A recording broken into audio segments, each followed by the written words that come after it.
Ngoja nikushauri kitu ndugu yangu. Kama unaamua kuoa wewe, na kama unaamua kugaramia garamia, na kama unaamua kupenda penda.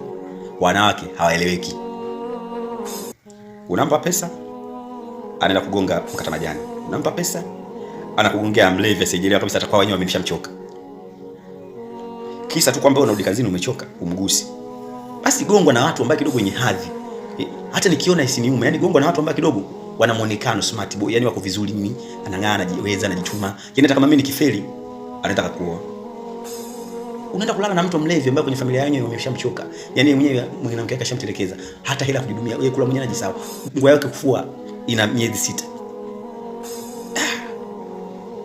Yani wanawake si unafikiria kitu gani? Kitendo cha mwanamke kulala na mtu ambaye hajielewi, akili yake low, yani maisha yake yenyewe hajui kesho yake kipoje, wala unajishushia thamani, blandi na shuka. Na hata mwanaume unakuwa unafikiria kutokana na mwanamke design hiyo, hata unajisikia aibu. Mchumba wako kagongwa na fulani, mtu ambaye hata kulala hana, analala kwenye maboksi kichochoroni, alafu unaishi maisha mazuri na unaacha pesa unamhudumia fresh, kisa tu kwamba ulishindwa kupiga show.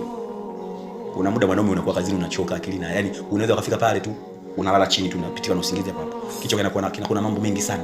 Kwa hiyo sometimes unajibali sianze sio watu kwa mbavu. Basi toa mzigo wako kwa mtu ambaye anajielewa. Mimi hata nikiona hainiumi, lakini sio watu maarufu wasijielewa.